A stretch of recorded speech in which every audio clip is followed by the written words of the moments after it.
আমার 21 বছরের ওয়াজের জীবনে আমার মা কতবার কইছে ফুত মানুষের লগে চাইও টেহা পয়সা লইয়া ঝামেলা কইরো না।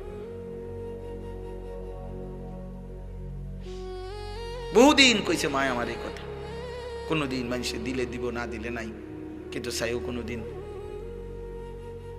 ঝামেলা কইরো না মানুষের লগে।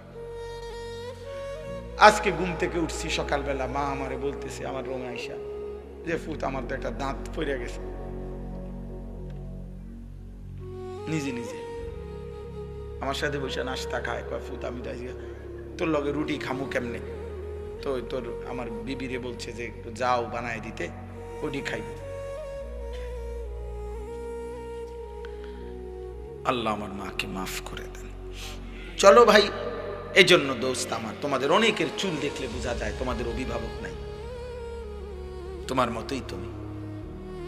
তোমাদের অনেকের বেনামাজি চেহারা দেখলেই বোঝা যায় তোমার কোনো উপযুক্ত অভিভাবক নাই। কে তোমারে আল্লাহর কথা বলবে, কে তোমারে নামাজের কথা বলবে, কে তোমারে আল্লাহ চিনাবে, কেউ নাই। তুমি বড় অসহায় মনে করো, বড় অসহায়। একদিন এই নারীর ছবি দেখার নেশা কমে যাবে। আমি অসংখ্য যুবকের সাথে কথা বলে দেখছি। আমি ব্যক্তিগতভাবে কিশোর যুবক নিয়ে কাজ করি, ফিকির করি, ভাবি। অসংখ্য ছেলের সাথে আমি কথা বলছি, আমার সাথে কথা বলছি। একটা পর্যায়ে অনুভূতি এটাই ব্যক্ত করছে যে হুজুর আর মজা লাগে না, আর মজা লাগে।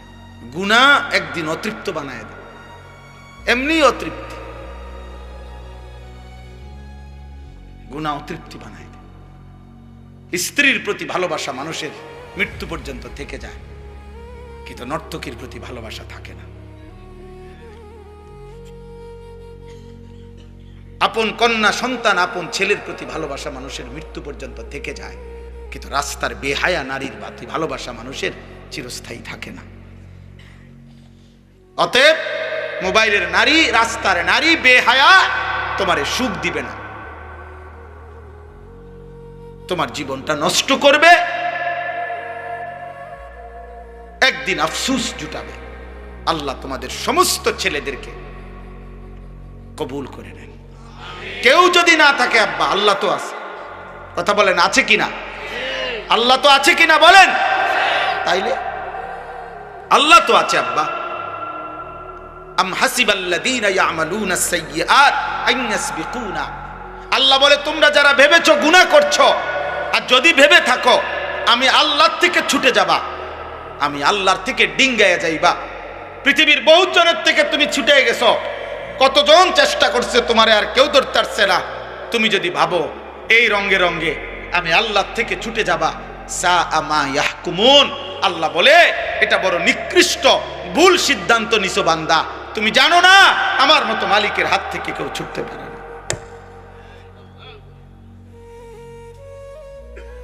আমার মতো মালিকের থেকে ছুটতে পারবা না বান্দা। তোমাদের অগণিত ছেলের 14 বছর 18 বছরের ছেলের কাছে অসহায়, মায়ের চোখে পানি, একাকী, বাবার চোখে পানি। আহা, আমার ছেলেটার দিকে তাকাইলেও ভয় লাগে।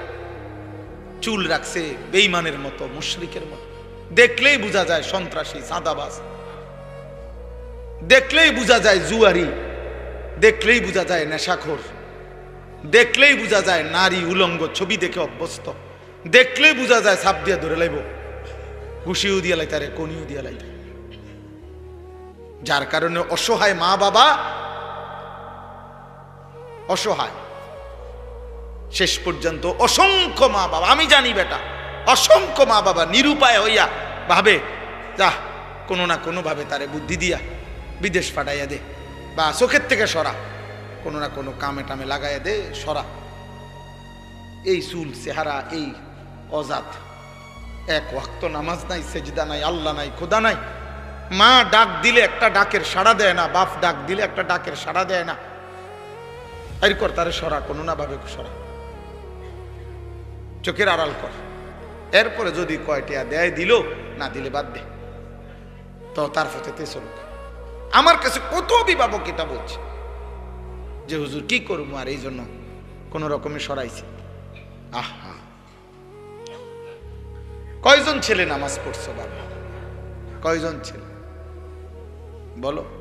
বেনামাজিদের চেহারা তো দেখলেই চেনা যায় বাবা। আহারে আব্বা, কিয়ামতের দিন ফেরেশতারা বলবে, হে আল্লাহর বান্দা, আজ তুমি সেজদাগুলো দাও, আজ দাও। আল্লাহ বলে, নাফরমান বান্দা কোটি কোটি বার চেষ্টা করবে, ফালা ইয়াস্তাতিউন, কিন্তু একটা সেজদাও আর দিতে পারবে না। আমি চাইলে তো তখনও পারতাম। আজ জাহান্নাম দেখাইয়া যদি সেজদা দেওয়ান লাগে, এটা তো এখনো পারত। কথা বুঝেন নাই কথা? কবরের আযাব আল্লাহ এক সেকেন্ডের জন্য আমগরে দেখাইতে আল্লাহর পক্ষে সম্ভব না। তা আল্লাহ তো বলেন, আমি তো ওয়ালাউ শি'না লা আতাইনা কুল্লা নাফসিন হুদাহা। আরে আমি চাইলে পারতাম বেটা। হাদিসের মধ্যে আছে, প্রিয় ছেলে, প্রিয় বাবা, বুঝো, আব্বা বুঝো, এক প্লেট খিচুড়ি জীবনের কোনো সমাধান না। এক প্লেট খিচুড়ির শেষ গন্তব্য বাথরুম। এক পোটলা বিরিয়ানির গন্তব্য বাথরুম, এক সেজদার গন্তব্য জান্নাত। কার লগে কি মিলাইলি যুবক? কি ছেড়ে কি ধরলি?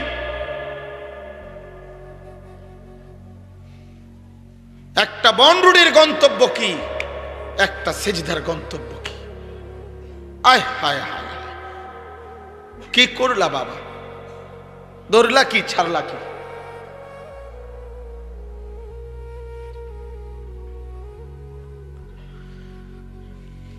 রাসূলুল্লাহ সাল্লাল্লাহু আলাইহি সাল্লাম বলেন, প্রত্যেক পাপীকে যখন, হাদিসে মুশকাতে স্পষ্ট আছে, প্রত্যেক পাপী বান্দাকে যখন লাশের খাটিয়ার মধ্যে মানুষ যখন কাঁদে নেয়, লাশের খাটে, আল্লাহর কসম নবী বলছে, এই নাফরমান এত জোরে চিৎকার করে আর বলে, ইয়া ওয়াইলাহা, হায় আফসোস, তোমরা আমারে কই দিচ্ছ?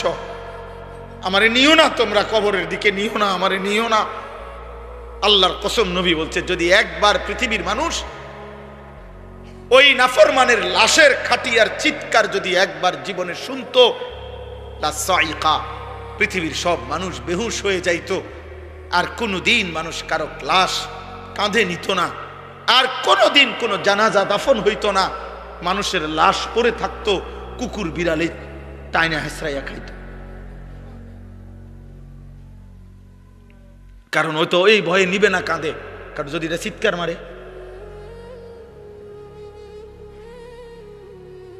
এই জন্য আব্বা আল্লাহ বলেন, আমি চাইলে পারতাম, কিন্তু আমি তো চেয়েছিলাম।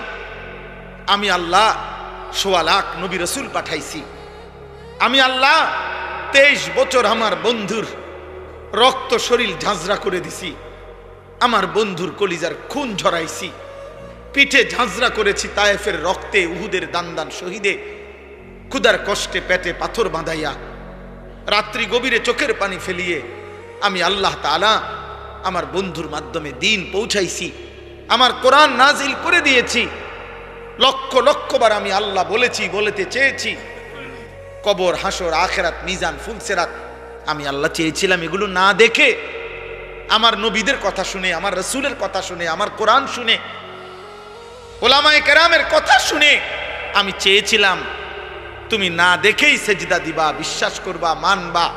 আর আমি আল্লাহ চেয়েছিলাম আজ হাসরের ময়দানে আমি তোমার হাতে জান্নাত তুলে দেব, কিন্তু তুমি কদর করলা না, কদর করলা। টেলিভিশনের খবরে কইছে ময়মনসিংহ গাড়ি অ্যাক্সিডেন্ট করছে, তুমি এটা শতভাগ বিশ্বাস করছো, অথচ তুমি ময়মনসিংহ গিয়া দেখো নাই। টেলিভিশনের খবরে বলছে চিটাগাঙে অ্যাক্সিডেন্ট হয়েছে, তুমি সেটা বিশ্বাস করেছ, কিন্তু আরশে আজিমের মালিক আল্লাহ বলছে জাহান্নামে আগুন জ্বলবে, তুমি সেটা বিশ্বাস করলাম।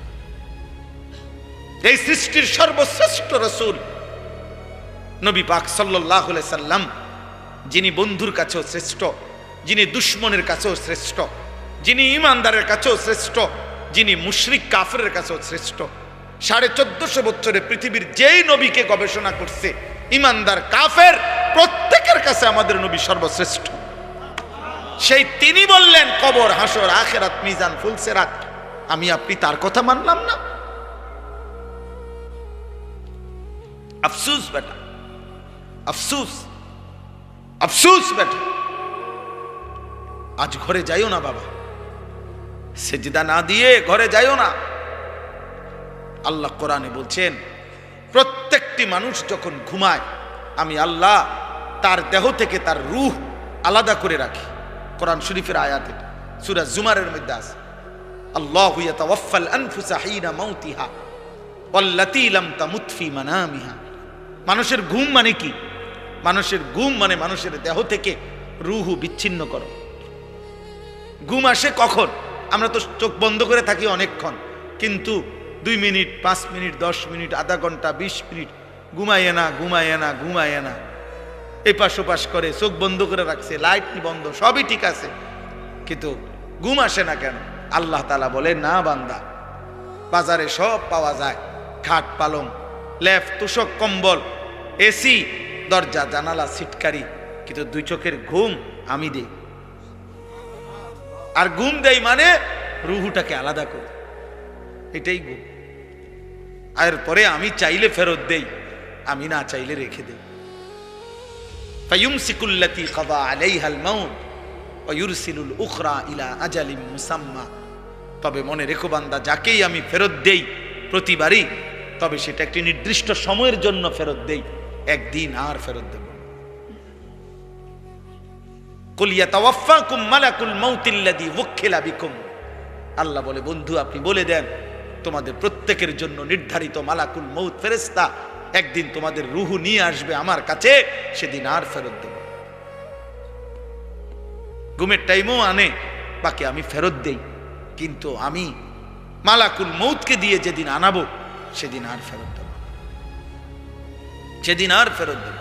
এজন্য তাফসীরের মধ্যে আছে, মালাকুল মউত আজরাইল প্রিয় নবী সাল্লাল্লাহু আলাইহি সাল্লামকে বলেছিলেন, ইয়া রাসূলুল্লাহ, দুনিয়ার মানুষের প্লেটে খাবার যেমন তার সামনে থাকে, শুধু লোকমা দেওয়া বাকি, সব রেডি, আদম আলাইহিস সালাম থেকে নিয়ে ইসরাফিলের ফু পর্যন্ত প্রত্যেকটি মানব আত্মা রূহ আমি মালাকুল মউতের সামনে এরকম খাবারের ডিশ প্লেটের মতো 24 ঘন্টা আমার সামনেই থাকে। খাবারের জন্য যেমন লোকমা তুলতে বাকি, আমার আল্লাহ হুকুম করিলে রূহ কবজ করতে, জান কবজ করতে আমার এরকম, আমি তৎক্ষণাৎ সেই রূহটা টেনে নিয়ে আসি। এটা এমন না যে যাইবো গাড়ি ধরমু এরপরে জাগাত গিয়া নাইমা কদ্দুর একটা যেমন লাগবো, এমন কিছু না, এমন কিছু না। এরপরে তাফসীরের মধ্যে আছে, মালাকুল মউত আজরাইল বলছে, ইয়া রাসূলুল্লাহ, প্রত্যেক দিন মালিকের মসজিদ থেকে যেমন 5 বার আল্লাহ ডাকে আল্লাহর বান্দাদেরকে, প্রত্যেকটি রূহকে সামনে রেখে আমি আজরাইলও 5 বার প্রতিদিন রূহকে ডাকি, ডাইকা ডাইকা বলি, হে আত্মা, হে রূহ, আল্লাহর কসম আমি তোকে নিয়ে আসবো, আমি তোকে নিয়ে আসবো, আমি তোকে নিয়ে আসবো, শুধু হুকুমের অপেক্ষা, শুধু হুকুমের অপেক্ষা। তোমরা যে কি করছো তোমরাই জানো বাবা। ঠিক আছে, ধরে নিলাম বাবা কিছু বলতে পারে না এখন, আর মা কিছু বলার সাহস রাখে না, কিন্তু আল্লাহর হাত থেকে ছুটবা কেন? আম হাসিবাল্লাযীনা ইয়ামালুনা আস-সাইয়্যাত আন ইয়াসবিকুনা সাআ মা ইয়াহকুমুন। আল্লাহ তাআলা বলে, প্রত্যেক নাফরমান যারা মনে করে আমি আল্লাহকে ডিঙ্গাইবে, আমি আল্লাহ থেকে ছুটে যাবে, আল্লাহ বলে তারা বড় ভুল মন্দ সিদ্ধান্ত নিয়েছে, তারা বড় ভুল ধারণা নিয়ে বসে আছে, আমি আল্লাহ থেকে ছুটে যাবে। না বান্দা, পারবে না। পারবেন? কথা বলে না, পারবেন? হাসরের ময়দানে যাইতে হবে না?